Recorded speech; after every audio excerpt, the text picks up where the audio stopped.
Sutra Tata yang Menakjubkan. Bab 19.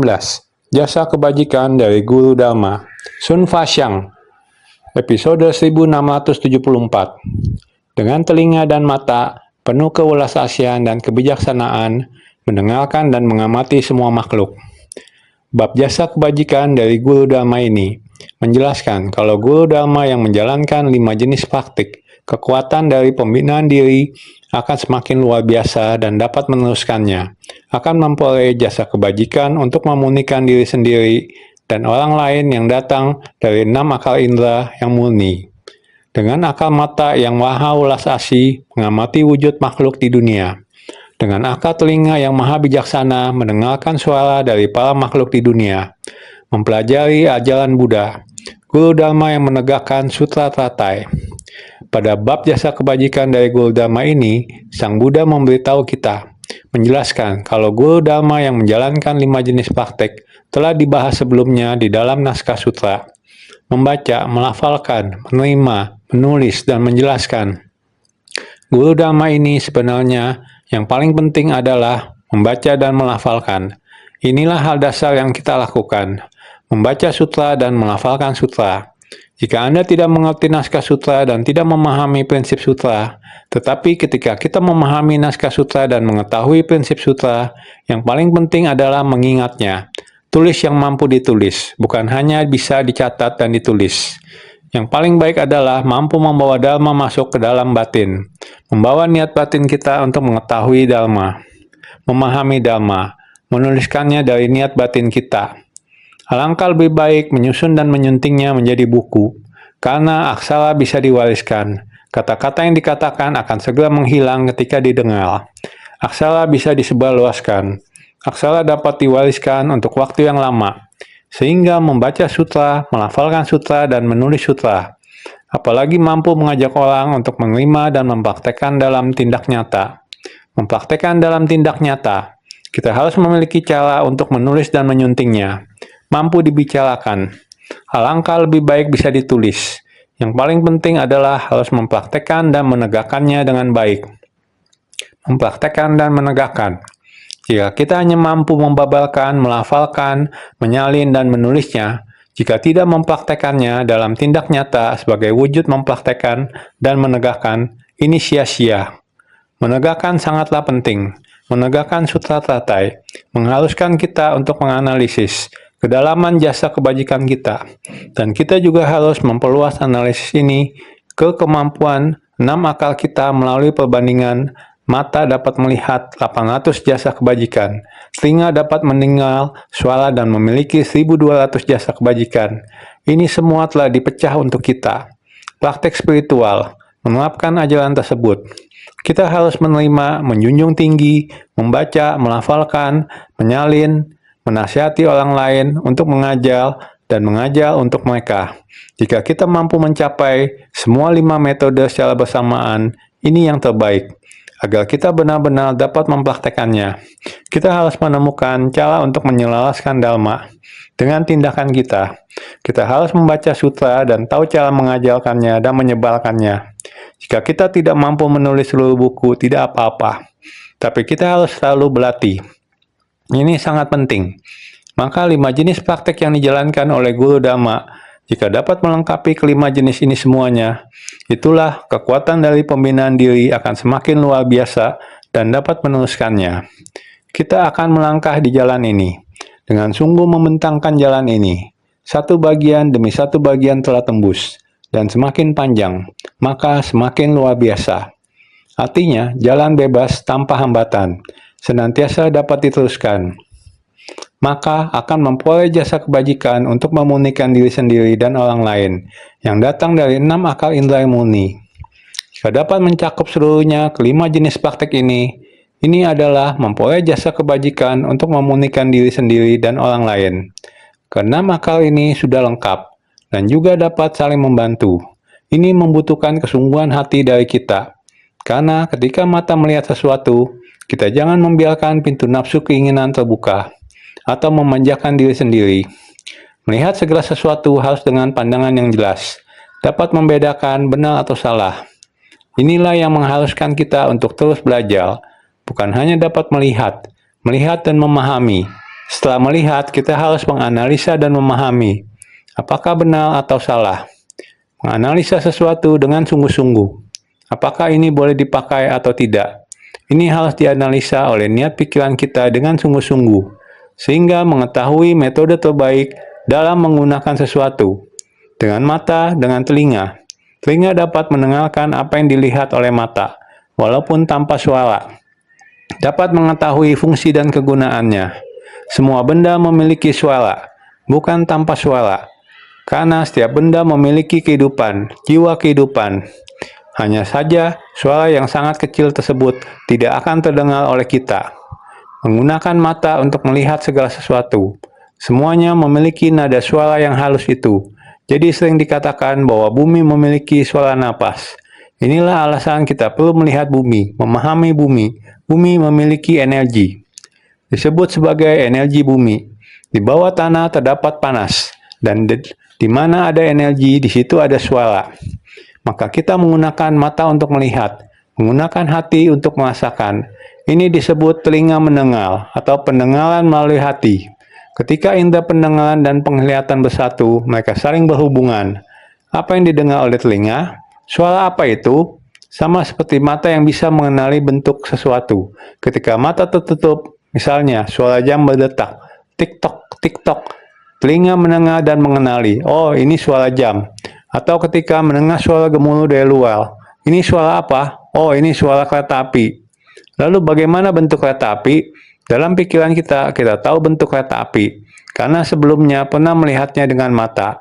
Ingatan itu terekam dalam kesadaran kita. Jadi ketika mendengar suara kereta api, kita tahu seperti apa bentuknya.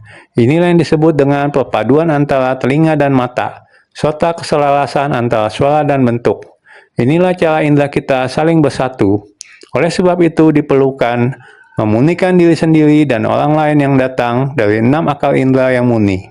Yang ingin kita lihat dan kita dengar tidak begitu dekat kita. Yang sering dilihat mata bukanlah ini.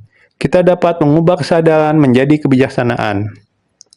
Dhamma yang kita dengar dengan kesadaran kita harus melampauinya. Dengan menggunakan kesadaran kita untuk mendengar suara Dhamma. Di langit di atas sana terdapat surga kemurnian yang meliputi alam keinginan, alam bentuk, dan alam tak berbentuk. Inilah prinsip-prinsip sutra. Prinsip-prinsip yang terkandung dalam kata-katanya. Prinsip-prinsip ini bukan sekedar sesuatu yang dapat kita ambil dan lihat. Sebaliknya, kita harus menggunakan pikiran kita untuk memahaminya. Mereka tidak memiliki bentuk atau penampilan. Semua penampilan berasal dari ketiadaan.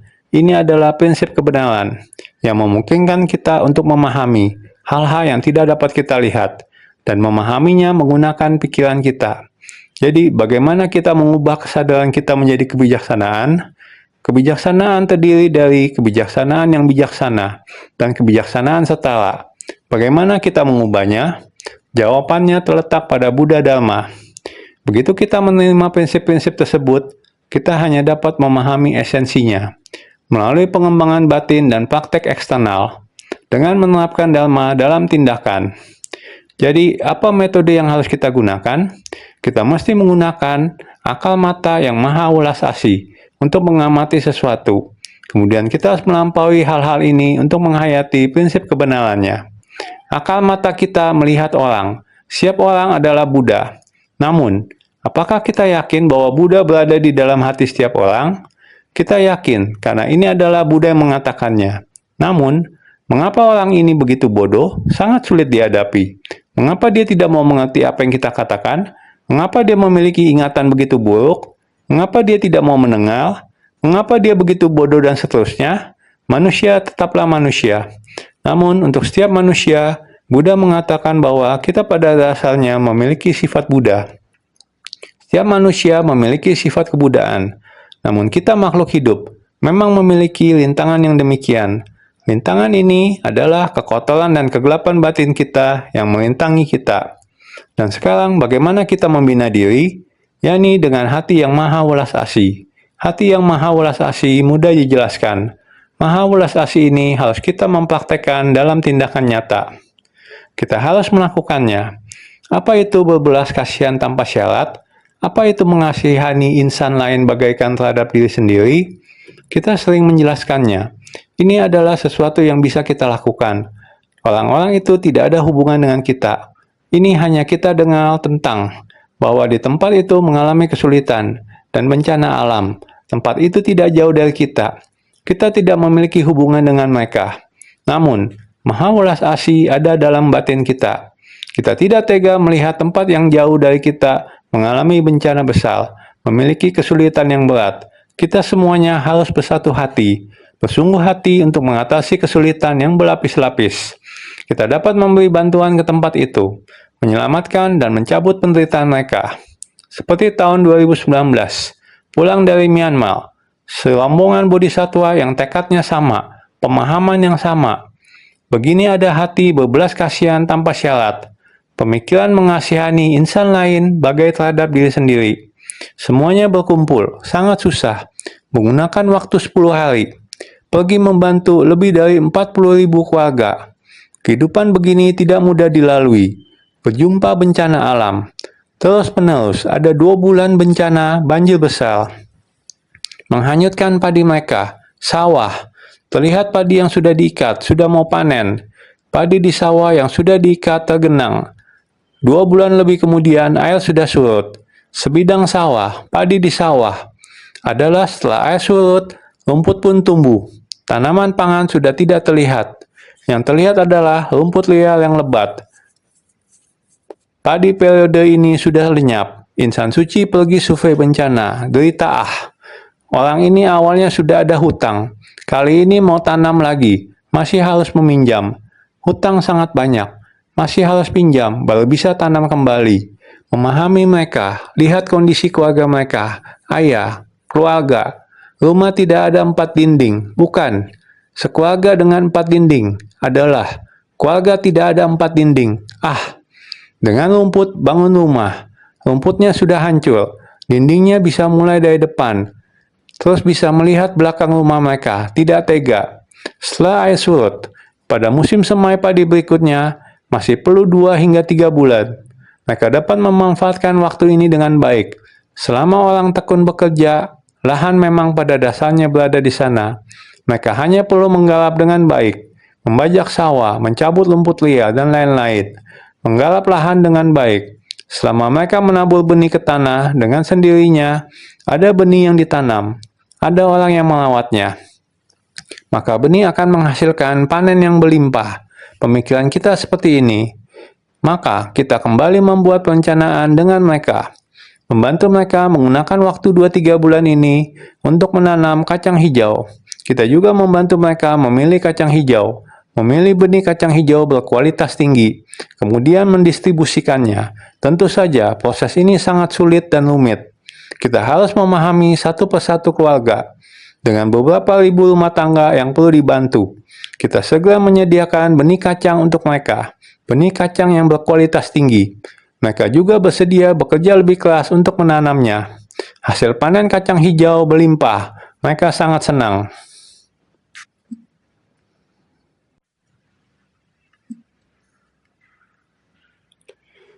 Selanjutnya mereka mulai menanam padi lagi. Ada 4 provinsi. Sawah padi ini bisa disiapkan secepatnya. Kami berharap sekarang mereka dapat memanen kacang hijau untuk melunasi hutang lama, serta tidak mengambil pinjaman baru lagi. Oleh karena itu, kita kembali memberi mereka benih padi. Insan suci menuntun mereka di tempat tersebut, menyanyikan lagu kata perenungan Jingxi, dan memberi mereka kata perenungan Jingxi. Ini adalah dharma yang membawa sukacita. Mereka semua berbagi kesan. Semua hidup mereka tidak pernah begitu sukacita. Mereka bertemu kelompok bodhisatwa ini dengan cinta yang tulus seperti itu. Kita, relawan, melakukan survei berulang kali. Setelah mereka survei bencana, orang lokal mengira para relawan hanya datang melihat mereka, dan mereka tidak akan bertemu lagi dengan kelompok relawan ini. Mereka tidak menyangka, relawan kita datang kembali, melawat, mempedulikan mereka, dan berencana memberikan mereka benih kacang. Mereka berpikir kita hanya sekedar bicara saja. Akankah bertemu lagi? Mereka memang melihat relawan lagi. Benih kacang telah tiba, dan mereka telah memberikan kepada tiap orang. Relawan menyemangati mereka untuk bekerja keras sepenuh hati menanamnya. Mereka sudah menanamnya, panen yang bagus. Mereka sangat sukacita. Kali ini, mereka juga mendapat bibit padi. Mereka merasa nyaman. Dan kelompok relawan ini seperti keluarga dan teman. Memeluk mereka, memberikan mereka banyak kata-kata penyemangat. Menyemangati mereka bahwa mereka memiliki kemampuan dan kekuatan untuk berdiri di atas kaki sendiri. Menyemangati mereka. Kalian juga bisa menjadi orang yang menyelamatkan orang lain. Beginilah asal dari celengan bambu suci. Kalian semua juga bisa melakukan. Dengan segenggam beras bisa menyelamatkan kehidupan. Terutama jika kalian bisa terus dan terus melakukannya. Juga menyuruh orang lain melakukannya bersama. Jadi mereka merekrut banyak bodhisattva di sana.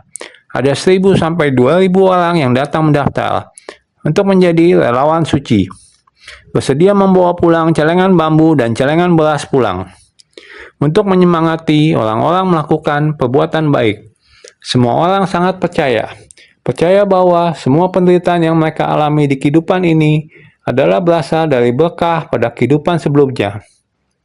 Di kehidupan saat ini, mereka mengerti bahwa dan lebih mengerti bahwa itu adalah sebuah peningkatan kecil.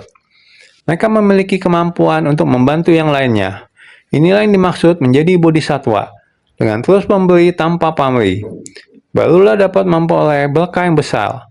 Mengerti dengan jelas tentang prinsip dasar.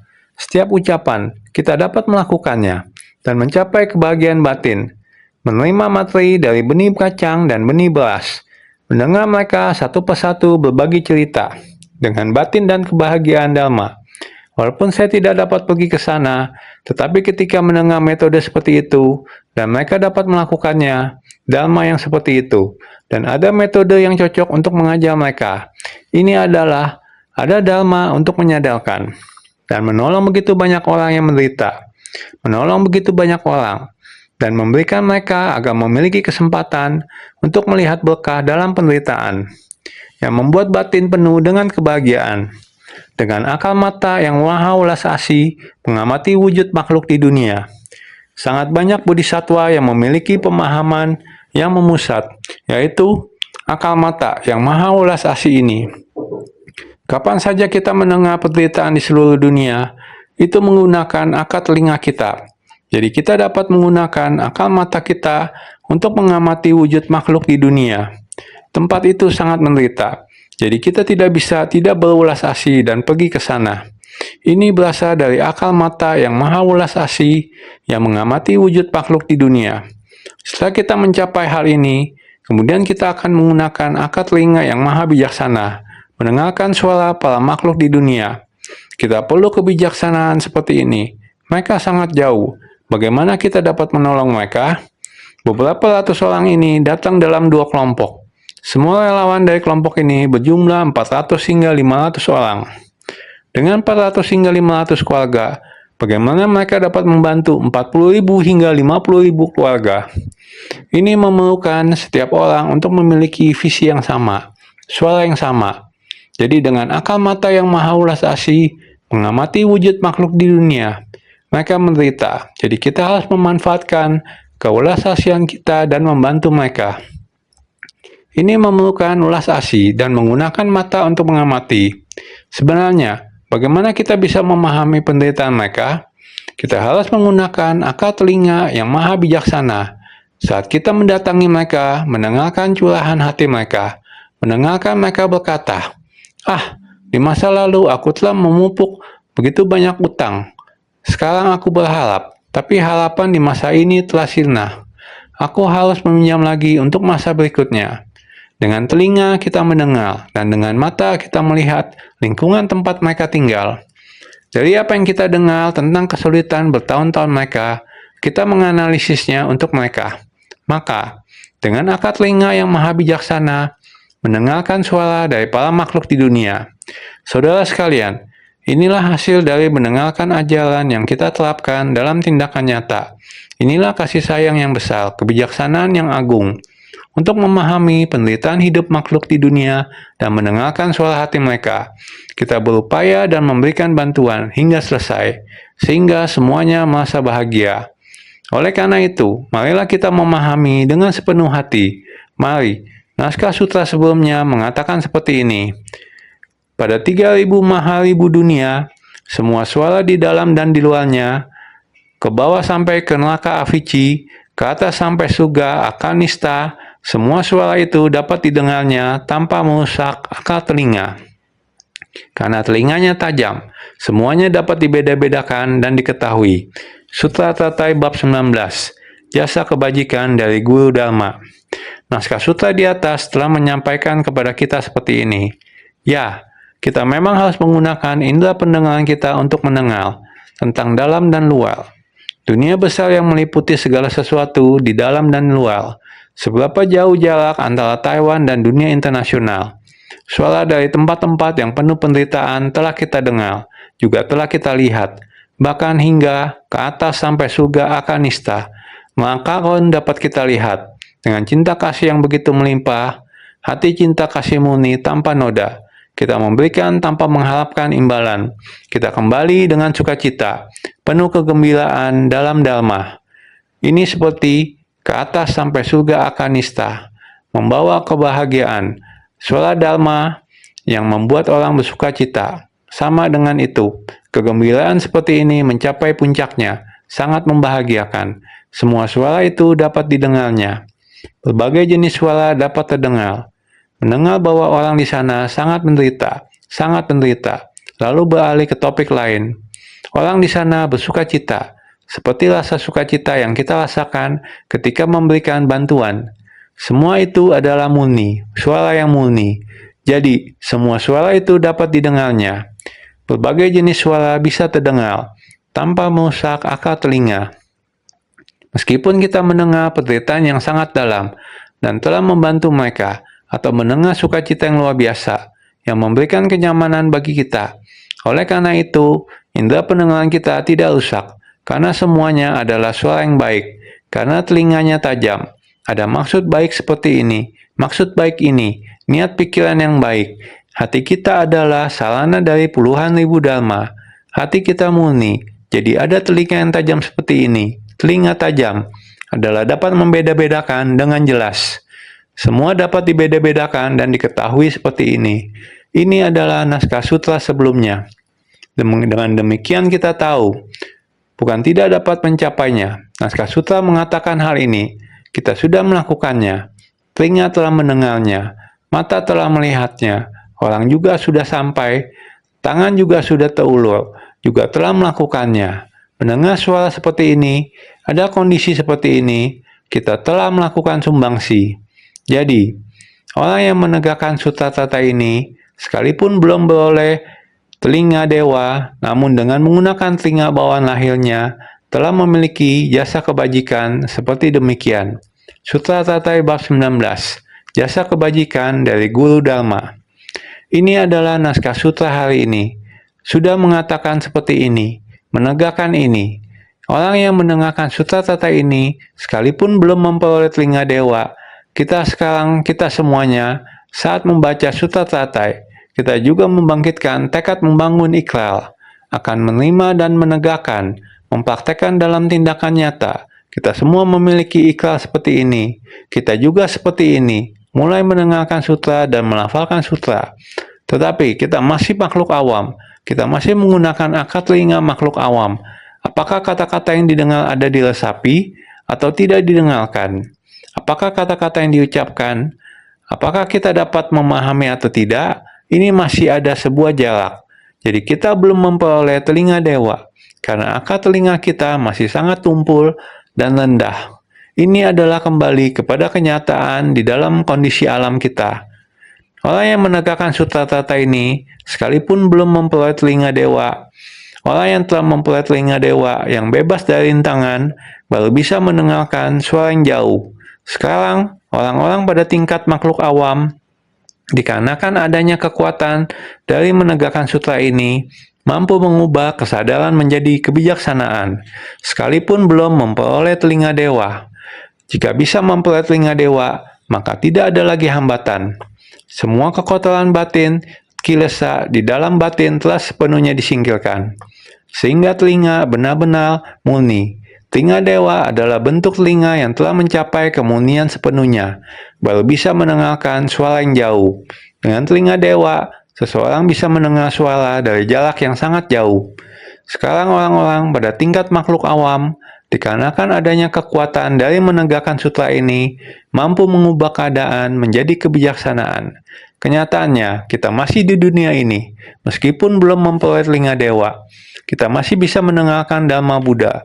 Namun, sebagai makhluk awam, kita harus mendengarkan Dhamma Buddha dengan bersungguh hati, sehingga kekuatan dari pemahaman dan pengamalan ini memungkinkan kita mengubah kesadaran menjadi kebijaksanaan. Meskipun telinga kita belum menjadi telinga dewa, namun mengandalkan kekuatan pendengaran dan pemahaman kita, dengan bersatu hati dan bertekad luhur, kita bisa mencapai perubahan ini. Ketika ada sebab dan kondisi yang tepat, serta kesempatan seperti ini, kita harus memanfaatkannya untuk mengubah kesadaran menjadi kebijaksanaan. Sebagai makhluk awam tidak seharusnya berkata, mereka yang telah tercelahkan begitu jauh dari kita, sehingga mustahil untuk mengikuti jalan mereka. Jangan memiliki pandangan seperti itu. Jika sesuatu layak dilakukan, maka kita harus melakukannya tanpa keraguan. Inilah komitmen bersama kita, pandangan dan prinsip kita. Jika sesuatu harus dilakukan, maka lakukanlah. Dalam bab ajakan penegakan disebutkan bahwa para bodhisattva dan para biksu dan lainnya memohon pada Buddha agar jangan khawatir, sebab mereka bersedia untuk menerima dan menegakkan Sutta Tatai serta menyebarluaskannya. Kemudian Buddha pun berkata kepada para bodhisattva,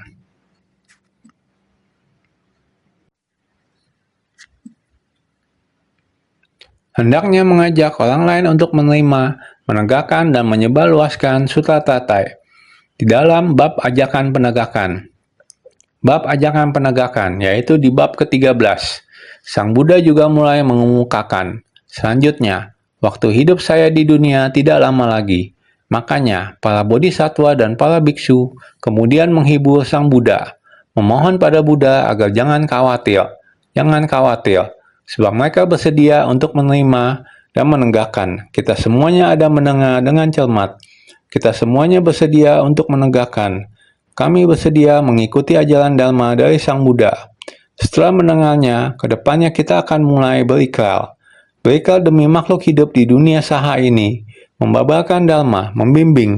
Bodhisattva, Mahasattva memiliki ikrar yang demikian. Sebab mereka bersedia untuk menerima dan menegakkan Sutra Teratai serta menyebarluaskannya. Setelah mendengarkan Dhamma, maka perlu menyebarluaskannya, yaitu mendengar melalui telinga, kemudian mampu untuk menyebarluaskannya. Makanya Sang Buddha kemudian kembali menyemangati mereka. Buddha berkata kepada para bodhisattva, bukan hanya kalian saja yang mendengarkannya, yang paling penting adalah masih perlu hendaknya mengajak orang lain untuk menerima, menegakkan, dan menyebarluaskan Sutra Tatai. Ini seperti misi di Myanmar. Selain gembira, para relawan juga berikrar, karena kita mencoba membujuk mereka lagi. Di tempat itu, para bodhisattva manusia direkrut. Mereka merekrut para bodhisattva hidup, dan orang-orang datang untuk mendaftar untuk pelatihan. Ada 1.000 hingga 2.000 orang lagi yang mendaftar, dan memberikan nama serta informasi kontak mereka kepada kami. Mereka semua telah terdaftar. Ini yang diajarkan Sang Buddha kepada kita. Beliau mengajarkan kita bahwa kita harus menyebarkan Dhamma. Setelah kita menyebarkannya, kita harus mengajak orang lain untuk juga menerima dan menegakkannya. Kita juga harus mengajak orang lain untuk terus berada di jalan bodhisattva. Kita harus menerima dan menegakkan ajaran Sutra Tatai tentang jalan bodhisattva, agar para bodhisattva dapat terus mempraktekannya. Inilah yang ditunjukkan oleh para relawan suci kita di tempat itu. Inilah makna Sutra Tatai. Akar telinga dari para dewa dalam alam berwujud mampu mendengarkan suara dari para makhluk dalam 6 alam kelahiran, serta semua suara jauh atau dekat, keras atau halus. Mereka menggunakan telinga murni untuk lebih banyak mendengarkan segala dharma, serta praktek mereka adalah sesuai dengan dharma. Akar telinga dari para dewa dalam alam berwujud, akar indera mereka, akan bisa mendengarkan para makhluk dari 6 alam, bahkan yang jauh dan yang dekat, yang kasar ataupun yang halus. yang kasar telah pernah memberitakannya kepada semua orang, adalah alam manusia kita yang baik dan yang buruk. Batin para makhluk alam yang semacam ini maju dan mundur. Sang Buddha telah datang memberitahu kita dengan sangat jelas. Hukum karma yang telah terlihat ini, dengan dharma yang menakjubkan yang halus. Telinga para dewa, mereka telah mendengarnya. Jadi saat Sang Buddha sedang membabarkan dharma, para dewa terus datang mendengarkan sutra. Setiap kali pembabaran dharma di tempat pelatihan, para dewa akan datang mendengarnya. Jadi semua suara ini mereka telah mendengarnya, menggunakan telinga murni untuk lebih banyak mendengarkan segala dharma. Para dewa adalah orang yang membina dharma yang sangat bajik di dalam alam manusia. 10 kebajikan telah sempurna. Demi kebajikan tiada nafsu keinginan semacam ini. Dengan demikian bisa terlahir di alam rupa. Bagaimana dengan alam tidak berwujud? Berarti membina diri lagi hingga tidak melekat dan tidak mendambakan. Batin tidak melekat dan tidak menambahkan, pikiran tidak keliru, hingga kondisi perenungan dengan tenang, maka itu akan berada di alam tidak berwujud. Jadi dikatakan bahwa semua alam surga telah mendengarkan segala dharma, serta praktek mereka adalah sesuai dengan dharma. Proses yang dilatih dalam pelatihan diri mereka semua adalah mempraktekkan yang sesuai dengan dharma ini. Jadi kita saat ini insan suci adalah mempraktekkan dalam tindakan nyata, mempraktekkan di dunia, bersumbangsi tanpa pamrih, dengan demikian sesuai dengan dharma ini. Namun dengan menggunakan telinga bawaan lahirnya, telah memiliki jasa kebajikan seperti demikian. Namun dengan hanya menggunakan tubuh bawaan lahir dari orang tua, akal telinga yang murni digabungkan dengan akal indera lainnya, telah mampu mendengarkan suara di mana-mana. Demikianlah jasa kebajikannya. Namun dengan menggunakan telinga bawaan lahirnya, telah memiliki jasa kebajikan seperti demikian. Kita sekarang ini menggunakan akal telinga yang diberikan oleh ayah dan ibu kita. Tetapi jasa kebajikan kita membinanya di tanah manusia awam, kehidupan manusia. Telinga kita semua, kita memiliki jasa kebajikan seperti ini. Mendengar suara dari dunia luar, kita tidak tega. Kita membangkitkan batin welas asih kita, melihat semua wajah penderitaan semua makhluk. Kita menggunakan maha kebijaksanaan dari akal telinga, mendengar suara penderitaan dari semua makhluk. Itu adalah masa sekarang. Menggunakan telinga yang diberikan orang tua sejak lahir, kita semua sudah mendengarnya. Sangatlah jernih. Kita bersumpah tanpa mengharapkan balasan. Ini dinamakan akal telinga yang murni. Pergi ke tempat yang jauh dan sangat merepotkan, bukan mengharapkan keuntungan imbalan. Murni karena ingin menolong orang banyak, ingin menggunakan dharma untuk membebaskan para makhluk. Hanya seperti ini, sehingga dinamakan akal telinga yang murni, digabungkan dengan akal indera lainnya. Menggunakan telinga untuk menggantikan mata, ini sangatlah cocok. Akal tubuh kita, akal kesadaran kita, juga akan sampai di sana. Lalu bagaimana dengan akal lidah? Mereka pulang dan mengatakan kepadaku, Master, kami selama belasan hari hanya makan nasi instan saja. Setiap hari kami jam 4 lebih sudah harus keluar. Kami menggunakan air dingin untuk merendam nasi instan untuk bawa keluar dan dimakan pada siang hari. Terasa kenyal, sangat wangi loh. Kami selama belasan hari ini hanya makan ini saja. Lidah penciuman ini juga mengatakan wangi kepadaku, juga mengatakan rasa kenyal kepadaku. Demikian juga orang pergi kemanapun, pikirannya juga berada di sana. Bukankah ini panca indera digunakan pada waktu yang bersamaan? Inilah yang kukatakan kepada mereka. Aku sangat iri pada kalian. Kalian memiliki kesempatan seperti ini, bisa pergi ke tempat tersebut. Jadi, digabungkan dengan akal indera lainnya, telah mampu mendengarkan suara di mana-mana. Demikianlah jasa kebajikannya. Ini adalah dharma. Sebagai anak-anak yang terlahir dari mulut Buddha, dharma didengarkan melalui akal telinga untuk menumbuhkan jiwa kebijaksanaan. Ketika mendengar bahasa dan suara dari 10 penjuru dan 3 periode waktu, seketika dapat menerima dan mengartikannya. Jelas akan sumber dari semuanya. Memahami sepenuhnya akan apa yang didengar. Semuanya tanpa rintangan. Ini yang dinamakan kebijaksanaan dari telinga dewa. divya slota abhidna. Sebagai anak-anak yang terlahir dari mulut Buddha, Dhamma didengarkan melalui akal telinga, menumbuhkan jiwa kebijaksanaan kita. Kita dapat mengetahui dan memahami prinsip kebenaran ini adalah karena Dharma yang pada masa lampau dibabarkan Buddha. Baru sekarang kita ada Dharma untuk menyadarkan sampai tempat orang yang menderita, pergi menyelamatkan dan mencabut penderitaan para makhluk. Ini adalah kita menggunakan Dharma untuk menyadarkan. Ini adalah mengembangkan jiwa kebijaksanaan kita. Jadi, ketika mendengar bahasa dan suara dari 10 penjuru dan 3 periode waktu, seketika dapat menerima dan mengartikannya. Jelas akan sumber dari semuanya. Sekarang kita mengetahui dan telah memahami dari mana datangnya sumber dari Dharma ini.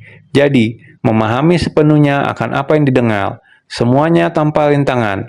Batin, semua orang sudah mengerti. Ini disebut kebijaksanaan dari telinga dewa. Sudah terhubung. Mata dewa dan telinga dewa adalah akal indrawi yang berfungsi sebagai pendukung. Kebijaksanaan adalah dua kesadaran saling respon satu sama lain. Ketika kebijaksanaan kontak dengan dua kondisi luar tanpa rintangan, dinamakan kekuatan. Dari akal indra memperoleh pencerahan, dinamakan kebijaksanaan dari mata dewa, serta memperoleh kebijaksanaan dari telinga dewa, divya slotra abhidna. Mata dewa dan telinga dewa adalah akal indrawi yang berfungsi sebagai pendukung. Kebijaksanaan adalah dua kesadaran saling respon satu sama lain. Dalam kebijaksanaan ini, apakah itu akal mata, akal telinga berpadu, saling merespon. Ini telah mengubah kesadaran menjadi kebijaksanaan, telah menggunakan kebijaksanaan, sehingga ketika kebijaksanaan kontak dengan dua kondisi luar tanpa rintangan, dinamakan kekuatan. Tidak ada terintangi, kebijaksanaan dan sebab kondisi, kebijaksanaan sebab dan kondisi. Kita menerobos berbagai kesulitan, telah bertemu kondisi ini. Kebijaksanaan dan sebab kondisi telah berpadu, sehingga tidak ada hambatan, telah selesai, kembali lagi, sehingga dari akal indra memperoleh pencerahan, dinamakan kebijaksanaan dari mata dewa, serta memperoleh kebijaksanaan dari telinga dewa, divya slota abhidna. Saudara sekalian, baik-baik bersungguh hati, demikian menggenggam waktu, maha welas asih kita, bagaimana diakumulasi ke dalam batin kita, bagaimana menampung maha kebijaksanaan dalam batin sebagai bencana. Batin adalah wadah segala dharma. Lahan batin kita bagaimana diputar, menjadikan orang yang menderita itu, lahan batinnya diubah menjadi lahan berkah dan kebijaksanaan. Mereka menggunakan batin yang sukacita, menggunakan dharma, selain menentramkan keluarganya, bersamaan menentramkan batinnya, juga menumbuhkan kebijaksanaannya. Semua orang saling mewariskan. Kekuatan cinta kasih ini menciptakan berkah di dunia. Ini hal yang membuat kita sangat bersukacita. Dharma dan kondisi nyata dapat bersilang madu. Mendapatkan dharma dengan leluasa. Setiap saat harus ganen. Setiap saat harus melakukan tindakan nyata, yaitu bersungguh hati.